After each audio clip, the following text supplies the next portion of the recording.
வணக்கம் மகர ராசி நேயர்களே. துன்பம், துயரம், வேதனை என கடுமையாக சென்று கொண்டிருக்கும் 6 ஆண்டு காலத்தின் முதல் நல்ல கிரகமாற்றம் ஏற்பட இருக்கிறது. மகர ராசியினருக்கு எதை தொட்டாலும் பிரச்சனை. ஏன் இந்த வாழ்க்கை என்ற விரக்தி? உங்கள் வயதில் மற்றவர்கள் எல்லாம் செட்டிலாகி கொண்டிருக்க நீங்கள் மட்டும் வாழ்க்கையை அடுத்த கட்டம் நகர்த்த முடியாமலும் முடங்கிய நிலையிலும் ஏகப்பட்ட பிரச்சனைகளை சந்தித்தும் வந்த நிலையில் இதற்கெல்லாம் ஒரு தீர்வே இல்லையா? என் வாழ்க்கை இப்படியே முடங்கப் போகிறதா? நல்ல எதிர்காலத்திற்கான முகாந்திரமே தெரியவில்லையே என மனம் நொந்து போய் இருக்கிறீர்கள். இந்த வேதனைகளில் இருந்து உங்களை மீட்டெடுக்க முக்கிய கிரகமாற்றமான குரு பெயர்ச்சியானது 2024ஆம் ஆண்டு மே மாதம் 1ஆம் தேதி நடக்க இருக்கிறது. ஏறக்குறைய 7 ஆண்டுகள் கழித்து உங்கள் ராசியை குரு பகவான் பார்க்கப் போகிறார். பொதுவாகவே குரு பார்வை ராசிக்கு அடிக்கடி கிடைக்கும்போது பிரச்சனைகள் ஓரளவிற்கு கட்டுக்குள் இருக்கும்படியாகத்தான் வாழ்க்கை அமையும். கடந்த 7 ஆண்டுகளாக குரு பகவானின் பார்வை உங்கள் ராசியின் மீதே படாமல் இருந்த நிலையில் 7.5 சனியும் அதிலும் கடுமையான ஜென்ம சனியும் இணைந்து வாழ்க்கையை பல படிகள் சரித்துவிட்டது. இனி சில வருடங்களுக்கு குரு பார்வையானது 1 வருடம் விட்டு 1 வருடம் என அடுத்தடுத்து உங்களுக்கு கிடைக்கும். இது மிக சிறந்த அமைப்பாகும்.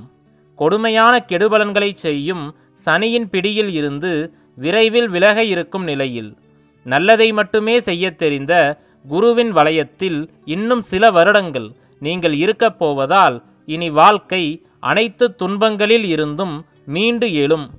5ஆம் இடத்திற்கு குரு பகவான் வர இருப்பதால் மாணவர்களுக்கு கல்வியில் இருந்த தடை தாமதங்கள் விலகும்.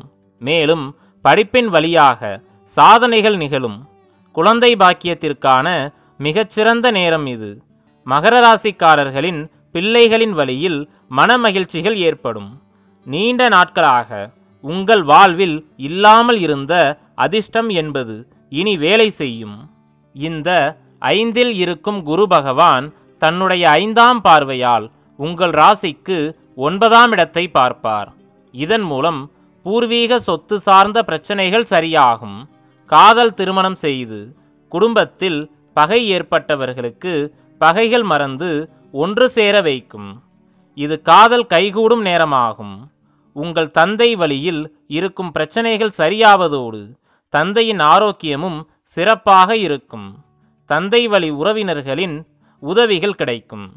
இதில் மிக முக்கியமாக 5இல் அமரும் குரு பகவான் தன்னுடைய நேர் எதிர் 7ஆம் பார்வையால் உங்கள் ராசிக்கு 11ஆம் இடத்தை பார்ப்பதால் பணப்பிரச்சனைகள் முடிவுறும்.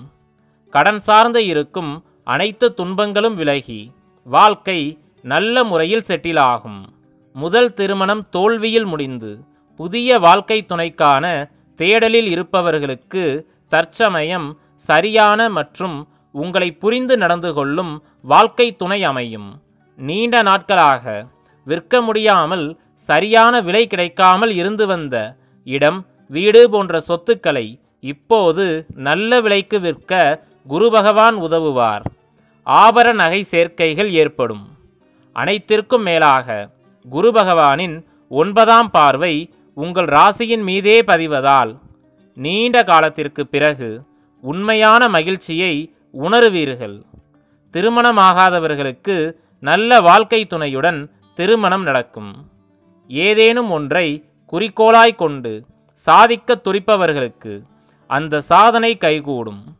குரு பகவான் அமர்ந்திருப்பது சுக்கிரனின் வீடு என்பதால் மகர ராசி பெண்களுக்கு சற்று கூடுதல் சிறந்த பலன்கள் இருக்கும். பொதுவாகவே இந்த காலகட்டத்தில் அனைத்து மகர ராசிக்காரர்களுக்கும் எதிர்பாலினத்தவர்களால் முன்னேற்றங்கள் உருவாகும். ஆரோக்கியம் அதிகரிக்கும். அவப்பெயர்களில் இருந்து விடுபட்டு கௌரவம் அதிகரிக்கும். வேலை மற்றும் தொழிலில் இருந்த ஆதரவற்ற போக்குகள் இத்துடன் விலகும். புதிய தொழில் மற்றும் புதிய வேலை இந்த நேரம் அமையும். இதில் எதிர்காலத்தில் மிக உயரிய நிலைகளை அடைவீர்கள். நீண்ட காலத்திற்கு தாமதமாகி வந்த பதவி உயர்வுகள் திடீரென கிடைத்துவிடும். இந்த காலகட்டத்தில் நீங்களே எதிர்பார்க்காத திடீர் அதிர்ஷ்டங்கள் அடிக்கடி ஏற்படும். இன்னும் 7.5 சனி முழுதாய் முடியாமல் இருப்பதால் சில பிரச்சனைகள் இருக்கத்தான் செய்யும். ஆனால் 7.5 சனி இறுதி கட்டத்தை நெருங்கிவிட்டதாலும், ஏற்கனவே ராகு கேது சாதகமாக வந்துவிட்டதாலும், குருவும் விரைவில் சாதக நிலையை அடைய இருப்பதாலும் நிச்சயம் எதையும் சமாளித்து மீண்டு வருவீர்கள். மீண்டும் கடந்த காலம் அளவிற்கான துன்பங்கள் உங்களுக்கு ஏற்பட வாய்ப்பே இல்லை. இனி படிப்படியாக முன்னேற்றம்தான். கவலையை விடுங்கள். என்ன இருந்தாலும் இது கோச்சார பொது பலன்கள்தான். நிச்சயம் அவரவர் சுய ஜாதகத்தை பொறுத்து பலன்களில் மாற்றங்களும் இருக்கவே செய்யும். என்னிடம் உங்களின் சுய ஜாதகத்திற்கான பலன்களை பெற விரும்பினால் கீழே டிஸ்கிரிப்ஷனில் கொடுத்துள்ள லிங்கை கிளிக் செய்து அதில் சொல்லப்பட்டுள்ள வழிமுறைகளை பின்பற்றி என்னிடம் ஜாதகம் கேளுங்கள். இந்த வீடியோ பற்றிய உங்கள் கருத்துக்களை மறக்காமல் கமெண்டில் பதிவிடுங்கள். இந்த வீடியோ உங்களுக்கு பிடித்திருந்தால் இந்த வீடியோவை லைக் செய்து மற்ற மகர ராசியினரும் பயன்பெற இந்த வீடியோவை மற்றவர்களுக்கும் ஷேர் செய்யுங்கள். மேலும் இது போன்ற பயனுள்ள ஜோதிட வீடியோக்களுக்கு இந்த குரு வேவ்ஸ் சேனலை சப்ஸ்கிரைப் செய்து அருகில் உள்ள பெல் ஐக்கானையும் கிளிக் செய்து வைத்துக் கொள்ளுங்கள். மற்றும் ஒரு மிக முக்கிய ஜோதிட வீடியோவில் உங்களை சந்திக்கின்றேன். நன்றி.